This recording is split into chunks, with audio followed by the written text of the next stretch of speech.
Maayong buntag mga hinigugmang mga kapaglaom, mga kagalaan, happy Sabat kaninyong tanan, asa man kamo karon nga naglingkod sa inyong panimalay o naa sa simbahan, asa kamo napaluna. Ang ato nga pasantop karon sa atong pagsimba mao ang presentar ni ining purpose in stewardship.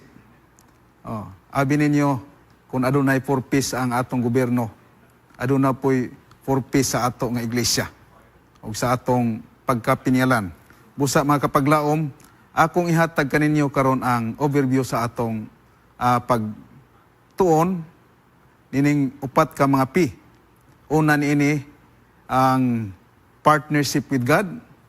Ang sunod mao ang God provide all our needs.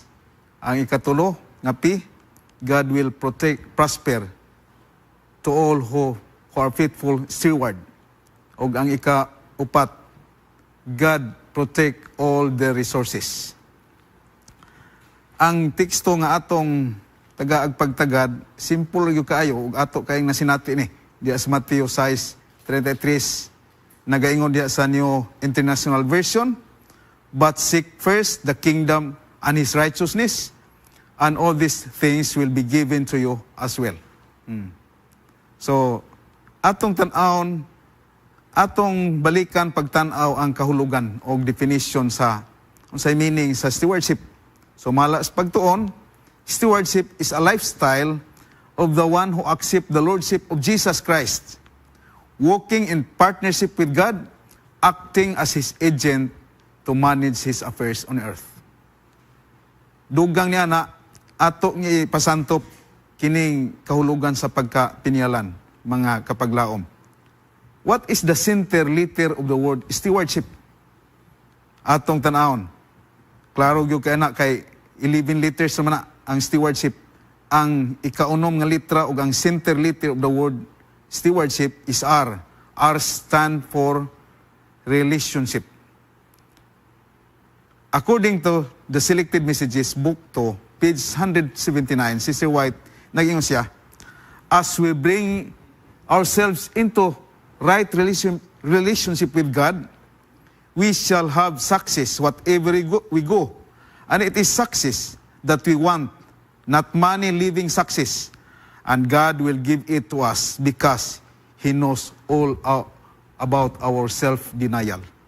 So, nahibalo ang Ginoo sa atong pagdumili sa atong kagalingon, mao nang gihatagan ta. Busa ang una nga punto sa purpose in stewardship, number 1, atong reviewon, atong ihatag ang detalye, partnership with God. Ingon si Sister White, mato pa niya, Council on Stewardship, page 83, paragraph 1, the Lord has given to every man his work. Ingon si Sister White, His servants are to act in partnership with Him. So, kinahanglan gyud ay makig-partner ngadto sa Ginoo. Onya, if they choose, men may refuse to connect themselves with their Maker. They may refuse to give themselves to His service. Kung mo dumili deta niya, ato pong gidumilian atong kaugalingon sa pag-alagad, pagserbisyo ngadto kaniya. Ingon nga mga pinyalan. Og nagaingon siya dugang dinhi, and trade upon His entrusted goods, they may fail to exercise frugality and self-denial, and may forget that the Lord requires a return of what He has given them. All such are unfaithful stewards. No? Kung mauna ang atong ipakita, nagpagdayag ta sa atong pagkadili kasaligan nga mga pinyalan.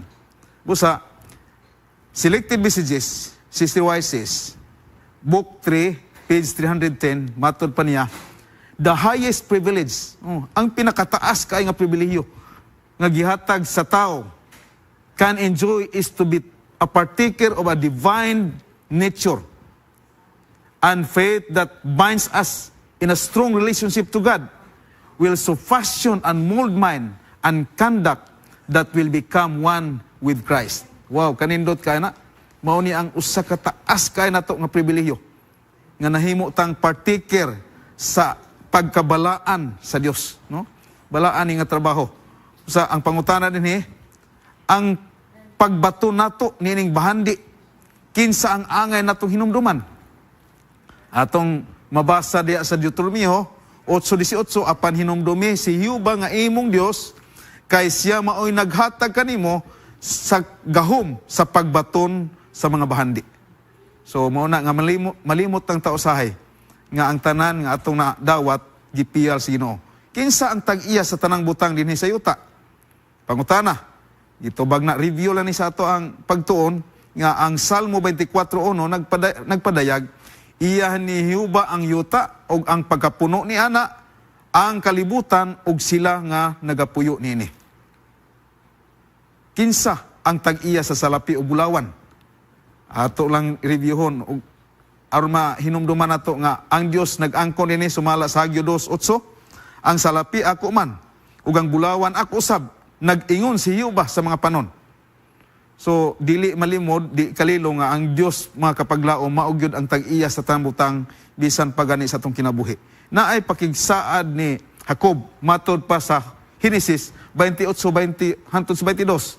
Og si Jacob naghimo og usa ka panumpa nga nag-ingon, kung magauban ang Dios kanako o magabantay kanako nining dalana nga akong ginalaktan o magahatag kanako og tinapay nga magakanon og panapton nga igasulob. Unsay giingon niya, bersikulo 21, sa pagkaagi makabalik ako sa pakigdait sa balay sa akong amahan og si Jehova mahimo nga akong Dios. 22, unya kining batuha nga akong gipadtindog ingon nga haligi nga handumanan mahimong balay sa Dios og sa tanan imong ihatag kanako sa pagkamatuod ang bahin nga ikapulo akong igahatag kanimo. So mao na ang pakigsaad ug panumpa ni Jacob.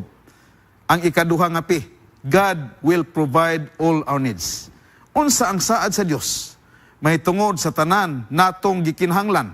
So mala sa Filipos 4:19 nag-ingon siya, ang tanan ninyong kinahanglanon igahatag kaninyo sa akong Dios humala sa iyang mga bahandi sa himaya diha kang Kristo Jesus. Dili gyud na mapakyas kay ang Dios magsaad di gyud mamakak. Ingon siya, atong ihatag niya ang tanan natong kinahanglan. Kung ato gyud unahon ang pagserbisyo ngadto kaniya ang iyang gingharian ug iyang pagkamatarong. Og ang ikatulo, ang gitawag God will prosper those who trust in Him. Ato nang naprubahan kay ang proverbio si Maalam Solomon nagaingon siya, trust in the Lord with all your heart and lean not in your own understanding, in all your ways acknowledge Him and He shall direct thy path. So ang Diyos nagsaa siya sa Jeremias 29:11 nga ang plano sa Diyos dili ta magkalisod-lisod. Ang plano sa Diyos muuswag ta, plans to prosper you and not to harm you, plans to give you hope and a future. No, mao na ang nindot nga plano sa Ginoo. Kung ato lang yung batunan ang pakigsuod sa ato relasyon ngadto kaniya. Kung ingon siya, ang iyang kalipay anaa sa balaod sa Dios ug magapamalandong siya nini sa adlaw ug gabi. Busa ang Dios nagsaad alang kanato mga pinlangga nga mga kaygalaan, mga kapaglaom nga ang Dios mao gyud ang magatagad kanato. Ingon siya nga ang Dios mao ang magaproteksyon kanato sa tanan nato nga mga planos kinabuhi. Katapusan, ikaupat nga pi, nagayon siya, God will protect all their resources. Ang Ginoo mao gyud ang maga-protection sa atong mga ingon siya sa bersikulo 11 sa sumala sa Malakyas 3 bersikulo 11, og badlungon ko ang lumalamoy tungod kaninyo og siya dili magalaglag sa mga bunga sa inyong yuta ni mupaatak sa inyong balagon sa para sa iyang bunga sa kaumahan sa dili pa panahon, nagaingon si Jehova sa mga panon. So, nindot kayo mga kapaglaom, ang saad sa Ginoo, nga dili gyud ta niya pasagdan. Daghan kaayong mga sugilanon sa atong mga kapaglaom, nga giunsa sila paglikay sa Dios makatalagman, tungod kay sila matin-anon sa ilang relasyon ngadto sa Ginoo. Ang saad sa Dios, dili gyud mapakyas. Ingon siya, bisan magalakaw ako sa walog sa landong sa kamatayon, dili ako angay mahadlok, kay ngano man, siya magauban kanako. ang iyang baras ug iyang sungkod kini nagapalig-on kanako. Mao na ang nindot kaayong mensahe nga atong batunan. Ingon siya pagpadayon diha sa Salmo sinultihan ni David nga mapukan ang usa ka libo sa imong kiliran ug ang napulo ka libo sa imong tungkamot apan kanimo kini dili makaabot. Mao na ang pasalig sa Ginoo tungod kay siya maga-protection kanato. Sayunan ka ingon siya, He shall cover you with wings, with His feathers, and under His wings you shall take refuge. Pagkanindot kayo sa saad sa Ginoo. Ngano man kay nagsugo siya manlunda sa pagbantay kanimo sa tanan nimong mga dalan. Busa ang iya lang gipahinomdom kanimo kanako makapaglaom. Ingon siya, magmatinud-anon ng gyud ta sa atong relasyon bisan pa sa kamatayon. Ingon ang Dios sumala sa Revelation 2 verse 10, kay hatagan ko ikaw sa purong-purong nga maong kinabuhi.